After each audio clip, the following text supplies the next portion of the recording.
I want to congratulate the legislators for their success in last election. Our party didn't have great success nationwide, as you know. We did in Florida, and you did by earning the supermajorities here in North Carolina, so congratulations on that, and congratulations on fixing your state Supreme Court and to have constitutional government back in the Tar Heel state.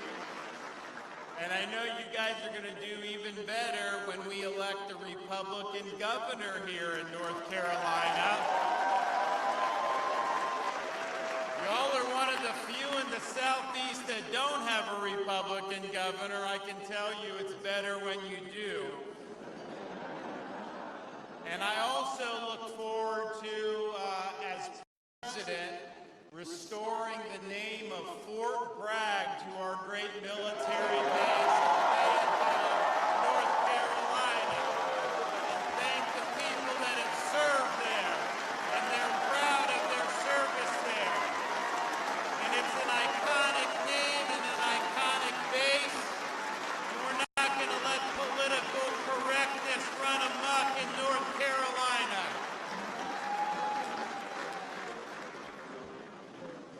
Look, we all know this country is going in the wrong direction.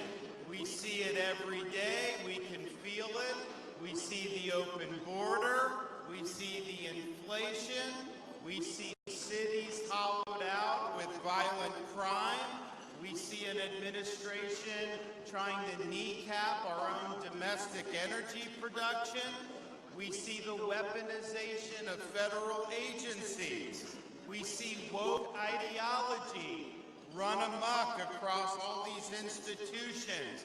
We've seen the federal government attempt to impose biomedical security restrictions in the name of COVID mitigation. And of course, tragically, we saw the loss of 13 American service members in Afghanistan due to Joe Biden's gross dereliction of duty. Now, there's a lot of people that are pessimistic about the country's future. I can tell you this. I was a blue-collar kid growing up. My parents were working class. They worked hard. They told me, you're not entitled to anything. You got to work. And so from the time I was a teenager, I worked minimum wage jobs to be able to put myself through school, get in a position to be able to do something with my life. And I only did that because I believed in America. If you work hard and you make the most of your God-given ability, you're going to have a chance to do big things. And I wonder how many people believe that nowadays. I don't think it's as much as when I was growing up. But here's the deal. American decline is not inevitable. It is a choice. It's a choice we will make as Americans over the next 18 months. And I'm running for president to reverse this decline and end the insanity that we've seen going throughout our country.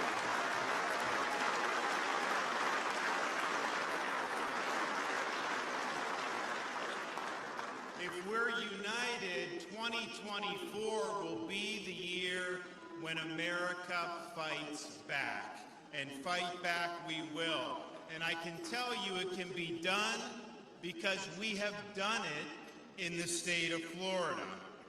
We in Florida chose facts over fear. We chose education over indoctrination. We chose law and order over rioting and disorder. When the world went mad during COVID, we stood as a refuge of sanity and a citadel of freedom for not just our own citizens, but people throughout this country and indeed throughout the world. We in Florida held the line when freedom itself hung in the balance. We refused to let our state descend into some type of Faucian dystopia where people's livelihoods were destroyed. No, we protected people's rights. We protected their jobs. We protected people's businesses. We made sure our kids had a right to be in school in person. In short, we chose freedom over Fauciism, and we are better off as a result of doing that.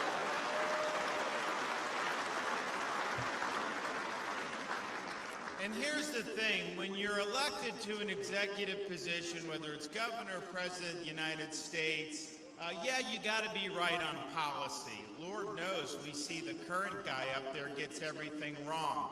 So you got to be right on policy, but that's not enough. You also have to demonstrate leadership, particularly in situations where the chips are down and the going gets tough.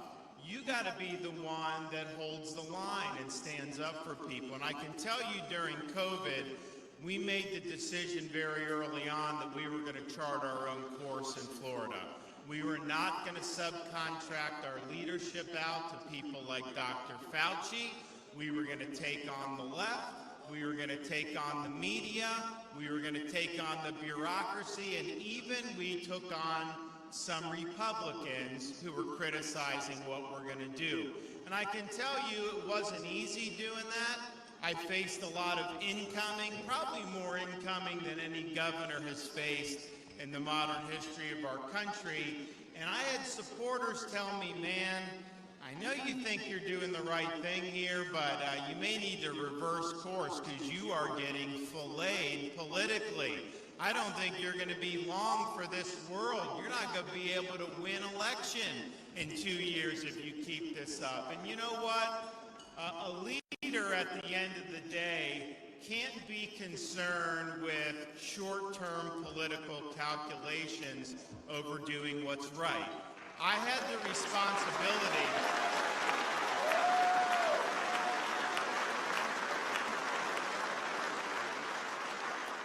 I had the responsibility to look out for the people that I represent, and I had to care more about protecting their jobs than I did about saving my own political hide. And so we stayed the course, we took the hits. I didn't know how it was going to work out politically, but you know what?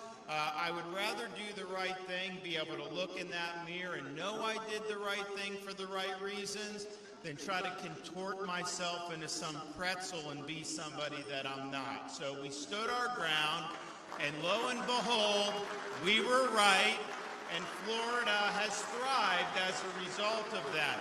But leadership is about doing what's right when you have intense opposition, when people are throwing arrows at you. Sometimes you got to stand all alone for principle, and that's what we did in Florida. And I tell you this, leadership at the end of the day is not entertainment, it's not brand building, it's not virtue signaling. Leadership is about delivering results for the people that you represent. And I'm pleased to say, in Florida, we have delivered results. We are ranked #1 as the fastest growing state in this country. We've led the nation in net in-migration every year since I've been governor. We are #1 in America for new business formations. We rank #1 for economic freedom. We, of course, have no state income tax. Y'all should try it sometime. It works out very well. I'm just saying.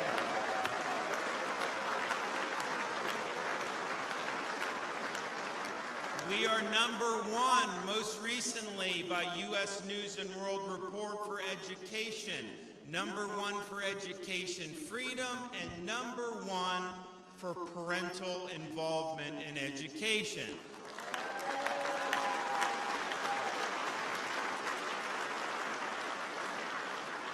And what we've been able to do in Florida is take these great ideas and values and principles that we all share and not just talk about them, but actually implement them as policy. In Washington, there'll be a big conservative victory once or twice a decade. In Florida, we deliver big victories every single day. We have done the following. We have prohibited the purchase of land by the CCP and related entities in the state of Florida. No farmland, nothing.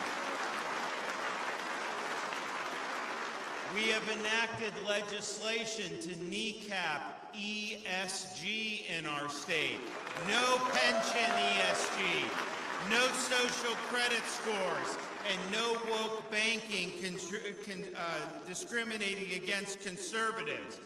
When Hurricane Ian hit Southwest Florida in September of 2022, it almost hit Category 5. It did a lot of damage, but some of the most extensive damage was it knocked out a bridge going from the mainland to Pine Island, and it severed the causeway going from the mainland to Sanibel in 3 different places. Now, these were not state bridges or state roads.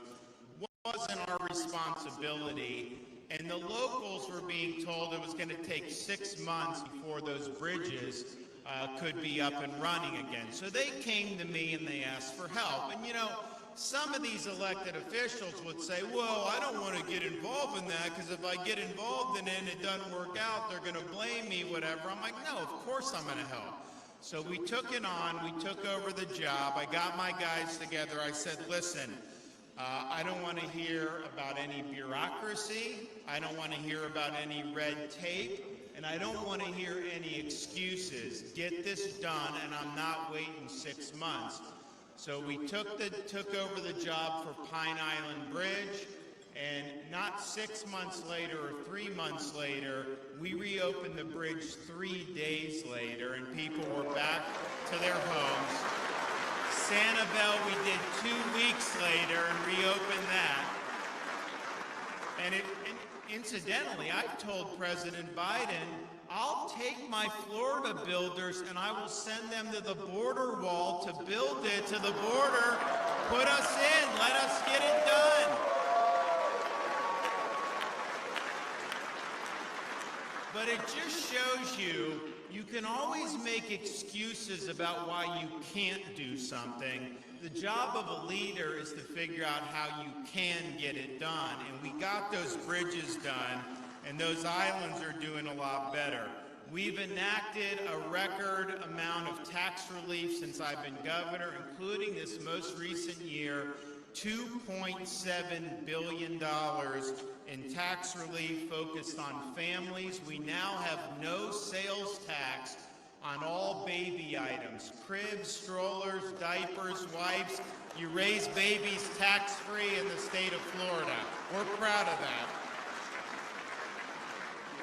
We've enacted universal school choice. Parents have the right to send their kids to the school that they want to.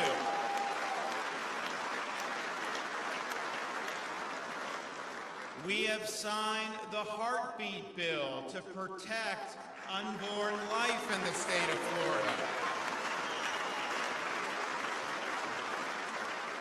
We've defended Second Amendment rights by implementing constitutional carry legislation.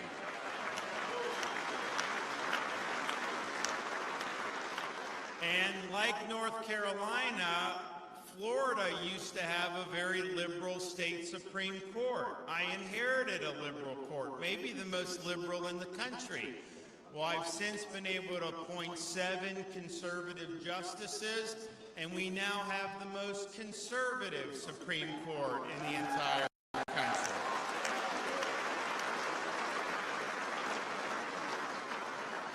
We are tough on crime, and we've signed legislation to hold people accountable who commit serious crimes, whether that's dealing fentanyl, whether it's ensuring people must post bail before they're released. We have even authorized the death penalty for pedophiles in the state of Florida. And we are not going to allow anyone to defund the police. We're standing with the men and women in law enforcement. We've provided bonuses to our police officers, and if you move from some of these other states where they're not treated well and you get a job as a cop in Florida, you get a $5,000 signing bonus right off the top, and we're proud of standing for the police.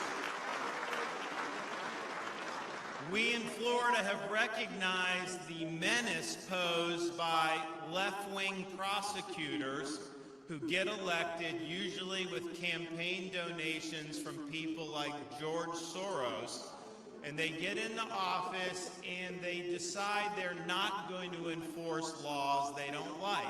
So they let the criminals get away with crime after crime after crime. Of course, the crime rate goes up, the community hollows out, and it's a total disaster. When we had a prosecutor like that in Florida who said he wasn't going to enforce laws he didn't like, I removed him from his post. He is gone.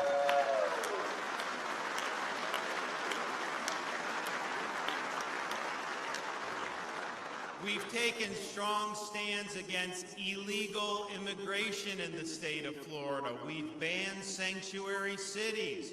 We're cracking down on human smuggling.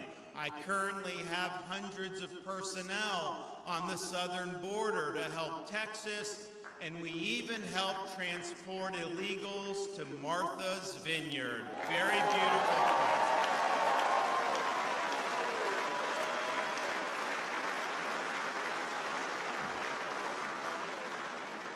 Florida has acted aggressively to protect our citizens from the implementation of a central bank digital currency. If you don't know what they're trying to do with that, read up on it. They don't have your best interests at heart, I can tell you, so we're fighting back on that. We're also the first state in the United States to eliminate DEI from our public university system. They say it's diversity, equity, and inclusion, but in reality, it's ideology. It's an agenda that they are trying to impose not just on students, but on faculty and staff. Indeed, DEI, the way it's practiced, better stands for discrimination, exclusion, and indoctrination, and that has no place in our public institutions. If I were here 20 years ago as a Florida resident, or much less a governor, I probably wouldn't be touting our success with conducting elections.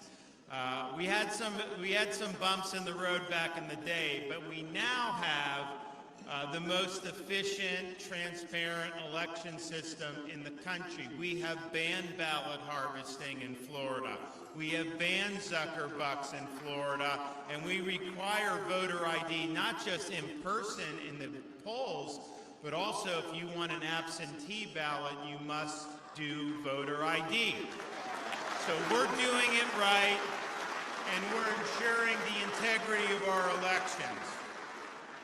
Florida has also enacted legislation to protect its citizens from President Biden's attempt to impose the World Health Organization lockdown treaty on the American people. We will never give up our sovereignty to the WHO in Florida, and as president, we will never do it for the United States of America.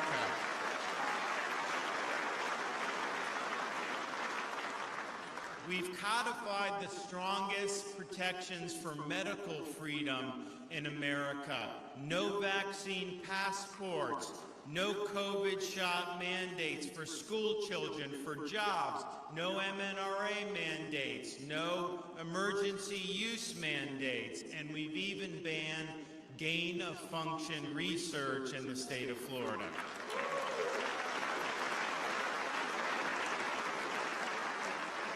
Of all the things we've been able to accomplish, though, probably one of the ones that's closest to my heart is we've drawn a very clear line in the sand. In the state of Florida, the purpose of our schools is to educate kids, not to indoctrinate kids.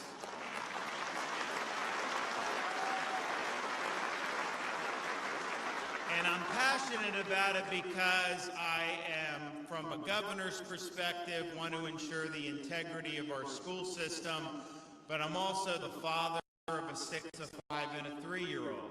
And my wife and I both believe very strongly that parents should be able to send their kids to school, kids should be able to watch cartoons, kids should just be able to be kids without having some agenda shoved down their throat all the time. And in Florida, we're standing for the rights of parents to direct the education and upbringing of their kids, including the right of every parent to know what curriculum is being used in their kids' school. So we've enacted legislation for curriculum transparency, and parents, unfortunately, have had to blow the whistle on very inappropriate materials that will be in classrooms, like pornography in a 5th grade library. I mean, are you kidding me? Now, when the parents object, book gets removed. The media on the left will say that that's akin to, quote, banning books. But of course, schools have to curate what's in and what's out. You may have one book on George Washington. There's 50 others you could have. You're not banning those other 50 books. Anyone can go buy them if you want. But you have to make decisions about what's appropriate for education. So we fought back against this. I did a press conference that we called Exposing the Book Ban Hoax, because it is a hoax.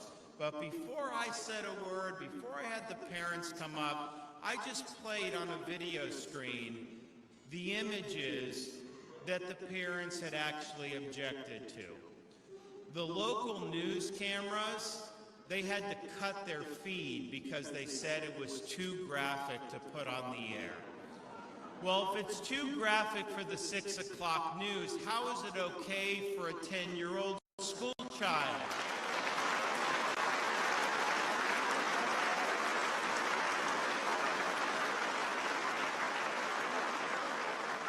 We have also eliminated critical race theory from our K through 12 schools.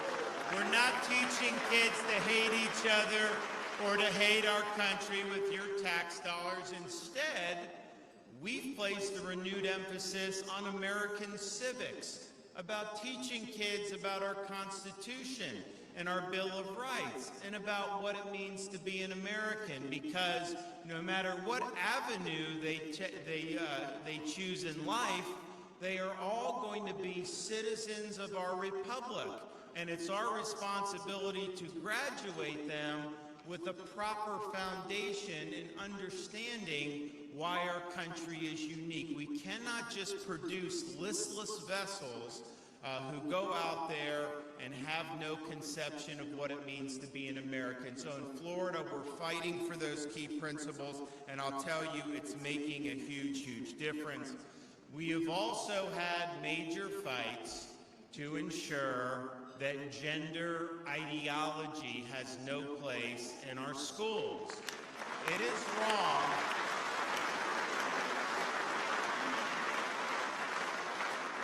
It is wrong for a teacher to tell a 2nd grader that their gender is a choice or that they were born in the wrong body.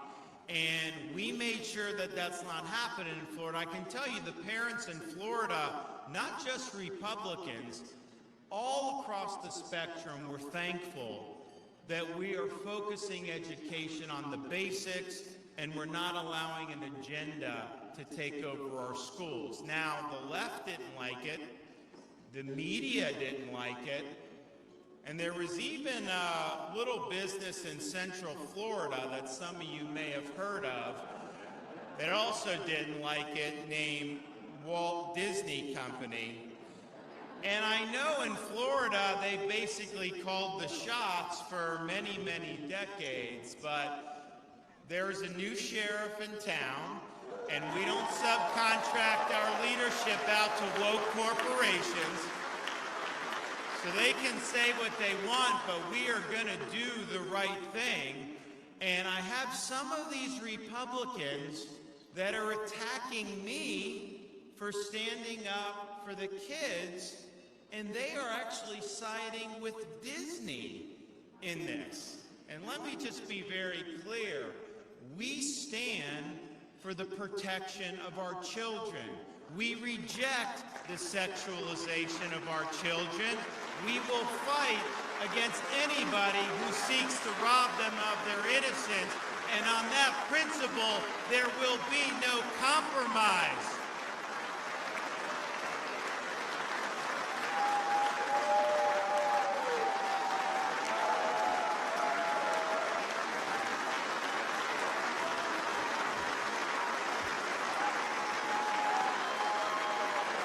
We're standing for Florida values.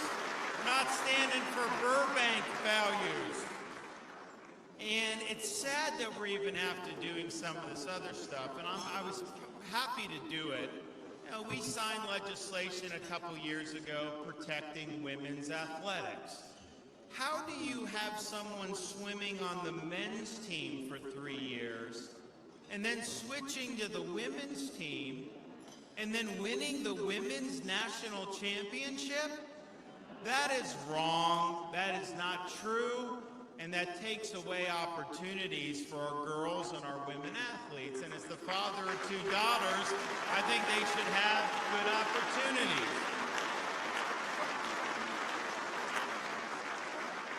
And it's even sadder that we have to talk about this, but in Florida, we reject the idea that a physician can pump some minor with puberty blockers or do sex change operations on them. We have prohibited the practice. They're trying to fight us on it, but we are going to win. It is mutilation, and it is wrong, and it has no place in our state.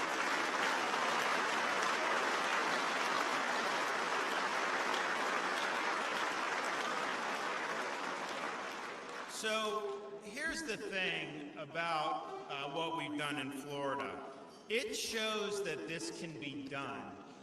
We're not unique. I mean, look, we're kind of the microcosm of the country. For those of you who visited, you know, you go to Miami, that's one thing. You go to the Panhandle, that's another. And so if you can do it in Florida, you can do it anywhere. And here's what we did. We did all that stuff by leading with purpose and conviction against conventional wisdom. I got elected by 32,000 votes out of over 8 million cast. People told me Florida's an evenly divided state politically. Don't rock the boat when you get in there, because you could upset that balance and you may end up on the wrong side of that. And I understood the advice because these races had been 1 point for like a decade. But I rejected that advice.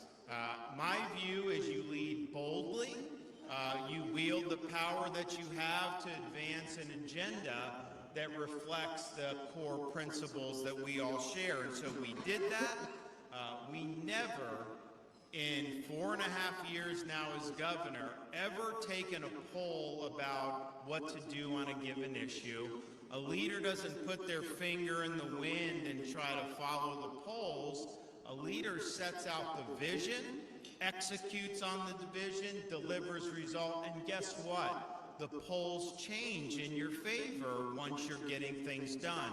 So we were able to convert a lot of people to our side. So fast forward 4 years later, November of 2022, we didn't win by 32,000 votes.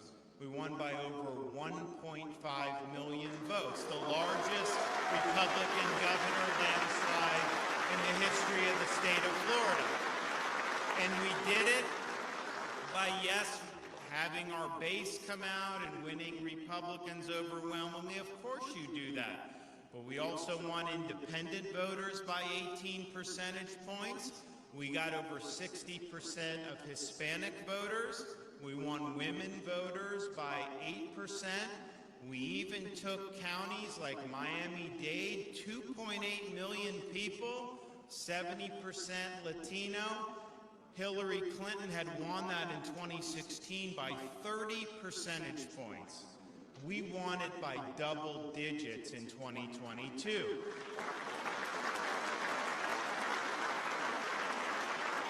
But it wasn't just us, it's a team effort, and you need to have a rising tide lift all boats. We now have super majorities in the Florida legislature, the largest majorities we've ever enjoyed. We added 4 new Republican members to the U.S. House of Representatives, without which we may not have the majority there. And we even helped to elect 29 conservative school board members across the state of Florida. And now, for the first time since the Reconstruction era, there's not one single solitary Democrat elected to statewide office in the Sunshine State. That's what you call winning.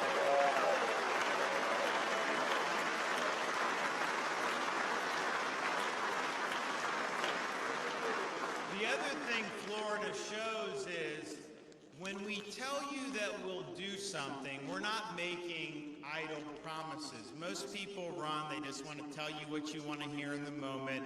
They get into office and they forget that they ever said that. I don't make idle promises. If I don't think it's possible, I don't think I can do it, or I don't support it, I'll just tell you that. But when I tell you I'm going to do something, even my worst critics in Florida will tell you, Governor says he's going to do something. He is going to do it, so buckle your seatbelts. And that's the attitude that we have to have if we want to fix this country. And I think there's a lot we need to do, but I think we can get it done. We must restore sanity in communities throughout this country. We must restore normalcy throughout this country. And we must restore integrity to the institutions that are in this country. Truth must be our foundation, and common sense can no longer be an uncommon virtue. I pledge to be an energetic executive that will take these issues on head on. We will not back down from a fight, and we will do everything we said we will do. We will not lead by merely words. We will lead by deeds. And we will begin by reversing Biden's disastrous economic policies that are harming the average American family. He is fueling inflation with the big spending, and we need to stop driving this country deeper into debt. I can tell you in Florida, we run budget surpluses. We have the second lowest per capita debt ratio in the entire country. Our economy is $1.2 trillion in Florida. We'd be the 13th largest economy in the world if we were a separate country, and yet our debt is only $17 billion. What's the federal government? The debt is way more than our entire economy as Americans. And so they need to stop driving us more into debt. And I'll tell you what I did in Florida. I used the veto pen to reduce spending. I vetoed 3% of the budget last year because there was excessive spending. So you got to be willing to lean in on that, and you got to be willing to rein that in. Not only will help with inflation, it'll obviously help with the next generation. We're also going to make sure that we have somebody at the Federal Reserve that's not going to print trillions and trillions of dollars like they did. Focus on a stable currency. You do not have a right to be an economic central planner. We're going to make sure we rein that in. We are also going to open up America's energy resources for production. We should be energy independent. We should never rely on another country for our energy needs. And the economy, since COVID, the thing that happened with COVID, all the big companies did very well. Amazon, Facebook, they never did better. The small businesses, particularly in the lockdown states, got crushed. Big government helps big business and it hurts small business. Our economy's got to be focused on small business. That's the lifeblood of the communities throughout this country. That's who we need to be able to succeed in this country. I can also pledge that as president, I will finally be the one to bring the issue of our southern border to a conclusion. I am sick of hearing about it. I'm sick of the empty promises. I've been hearing this my entire adult life about the problems of this border. We are going to shut the border down. We are going to marshal all resources, including the military, to construct a border wall. We will end mass migration into this country, and we are going to hold the Mexican government and the Mexican drug cartels accountable for the carnage they have caused in our country.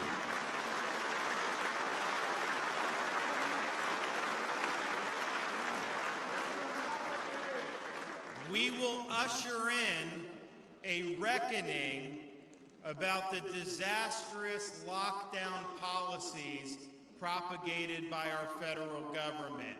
Mandates, restrictions, all of that had devastating impacts on communities throughout this country. In fact, there are some urban areas that clung to this for far too long that still have not recovered from the COVID restrictions. And my fear is that a lot of the people that have been involved with this, such as Dr. Fauci, they think what they did was right, and they will do it again if they have an opportunity. So we're going to bring accountability to everybody so that this never happens in our country ever again.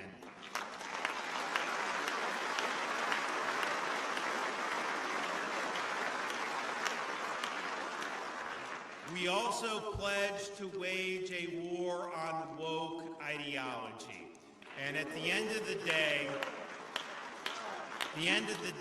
woke is a form of cultural Marxism. It seeks to de-emphasize core values like merit and achievement in favor of things like identity politics. Woke represents a war on truth itself.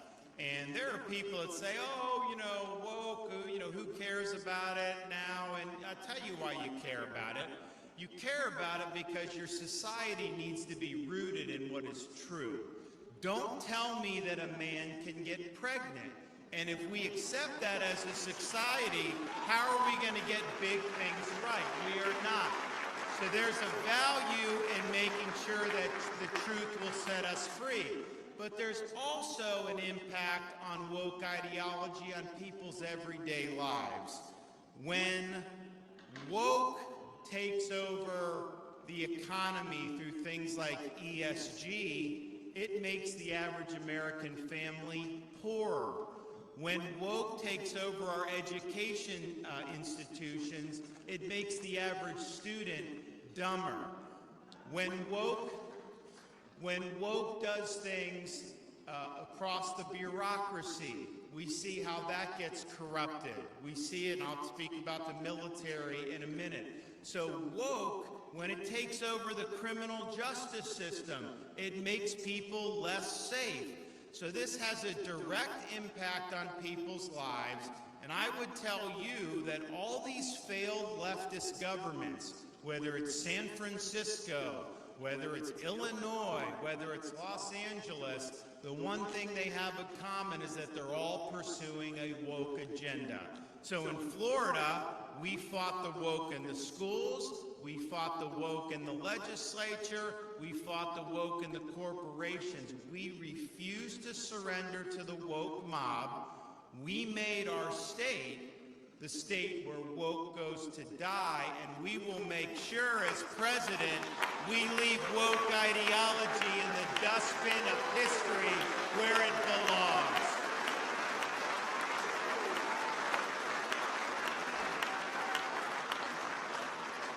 We also have to restore the integrity of our military services, and I was somebody I was somebody I mentioned, I'm a blue-collar kid. I'm scrapping to get ahead. I'm playing baseball. I'm working jobs. I'm doing all this. I'm getting degrees, having the opportunity to advance myself. I had a chance to make a lot of money coming out of school. I had great credentials. And, but this was after 9/11, and I felt the calling to serve and raise my hand and volunteer. So we joined the Navy, we deployed to Iraq, we did a lot of other things. And I'll tell you that, when you wear the cloth of your country, when you're serving alongside other patriots, when you're pursuing a mission greater than your own personal self-interest, there's value to that money just can't buy. And it's something that I know veterans are very proud of their service, and I'm very proud. And it pains me when I have veterans coming up to me now saying, I don't know that I'd recommend my kid or my grandkid join today's military. And why are they saying that? Well, I think our military has driven off a lot of really great warriors over recent years. First of all, the ridiculous COVID vax mandates. You're telling some Navy SEAL who's already had COVID that they have to take an mRNA shot? I mean, give me a break. And so they drove off a lot of people for that, and they're driving off people with their social engineering and the political agenda that they're trying to impose on the military. Why is recruiting so low? When I was in Fallujah back in the day, people were still signing up for the Army and the Marine Corps knowing their next stop was Fallujah or Ramadi or Haditha. But they did it because they believed in the country and they felt the duty to serve. Now it's harder to people get them to join because they've lost focus. They're not focused on the mission. So as President and Commander-in-Chief on day one, we rip it all out of the military. All the Obama-Biden nonsense is gone, and we're restoring it to its glory that we all deserve.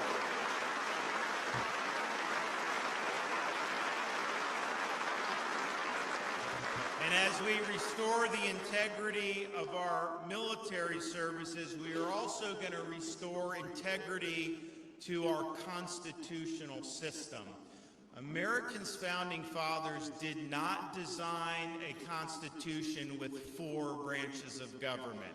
They designed 3, legislative, executive, judicial. They did not design a 4th branch of government, an administrative state that is not accountable to the American people and that abuses its power. That's not in the Constitution.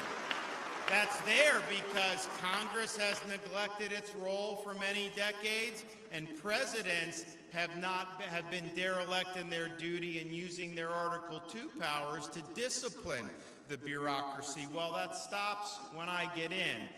We are not going to allow the most significant issues facing our society and economy, whether it's what kind of car you can drive, what kind of energy you can use. Those decisions are not even being made anymore by your elected representatives.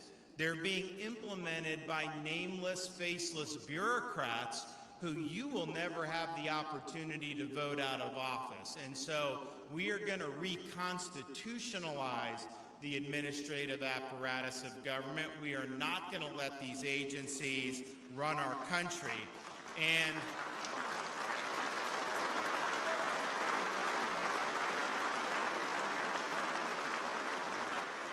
And what happens is, when there's no constitutional accountability, our founding fathers would have absolutely predicted the weaponization that we've seen with these agencies, particularly Justice and FBI, because when you don't have constitutional accountability, human nature is such that they will abuse their power.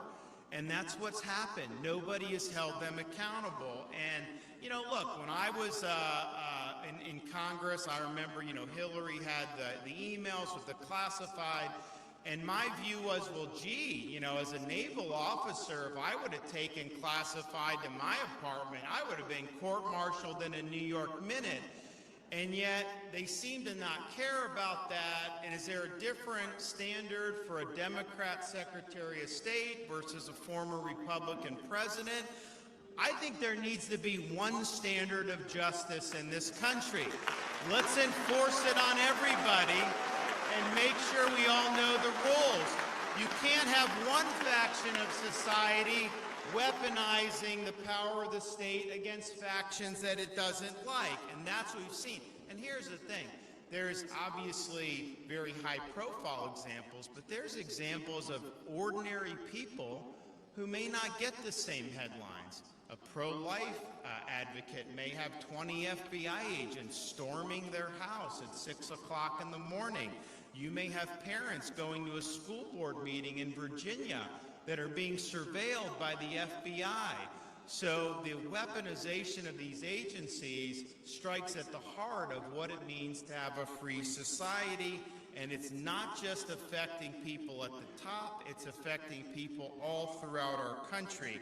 And what I can tell you is this, we need to have a president that's going to do something about that. You can't get cowed by the left, you can't get cowed by the media from doing what is right. You got to be willing to go in there on day one, and you got to be willing to spit nails. And with me, you know you'll have a new FBI director on day one. You know we'll clean out all these agencies on day one. We're going to have a major overhaul. We are going to use our authority. And here's the thing. You know, if you have like an agency working with big tech to censor information like Hunter Biden stuff, I am going to fire those people when they abuse their power. I am not just going to let them stay in our government.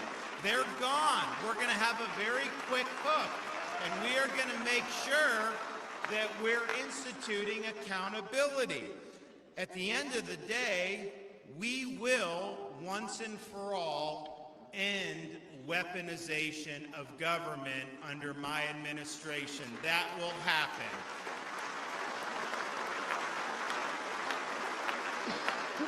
Here's the thing, though. You can't just do that, snap your fingers. I mean, this thing has accumulated over many decades. Presidents got to have some humility. You got to understand you can't do it alone. You need a cadre of people surrounding you who believe in the mission and who are going to put the mission ahead of their own personal self-interest. And you can't just recycle people from inside Washington, D.C. You got to get people from outside of D.C. We're going to ask people all around this country, hey, in North Carolina, you may need to uproot your family for 2, 4, 6, 8 years to come serve in the administration because we need to reconstitutionalize this government. And I think it's a noble calling. I don't think constitutional government will survive if we continue to have it operate without accountability like we have. And at the end of the day, this bureaucracy for far too long has imposed its will on us. It's about time we impose our will on it, and we will do that.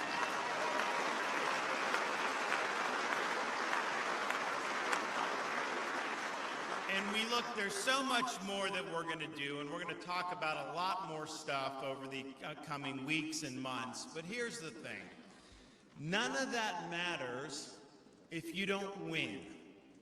There is no substitute for victory. And we have a task in front of us to shake the culture of losing that has infected the Republican Party in recent years. We were supposed to have a massive red wave in November of 2022. Biden is one of the most unpopular presidents in modern history.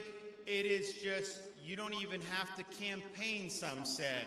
You're going to see Senate and House big majorities. And yet, we had a red wave in Florida. We had good stuff in some other states. but we had huge disappointments across the board. We have 49 Republican U.S. senators.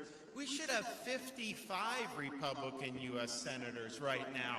We need to stop frittering away winnable elections. And so we're not getting a mulligan on 2024. We got to get it done. And the Democrats are playing for keeps. If they're able to sweep and win the White House, win the House, win the Senate, they are going to pack the U.S. Supreme Court. They are going to eliminate the Electoral College. They're going to make Washington, D.C. a state, and they are going to eliminate voter ID in every jurisdiction in this country and mandate that every state allow ballot harvesting. That is not an agenda that's speaking to the kitchen table concerns of the average American family. No, that's an agenda where they're trying to ensconce themselves in power for a generation. And if we let them get away with it, it will take us a generation to dig out of the hole that they dig. So we have a lot of work to do. President Reagan used to say freedom's one generation away from extinction. It's not passed along in the bloodstream. It needs to be cultivated and fought for. And for most of my adult life, I thought that was a little bit of an exaggeration. I mean, we're Americans, right? Isn't this just something that's in our DNA? But I don't think anyone could have lived through the last 4 or 5 years and not have an appreciation for how fragile freedom really is.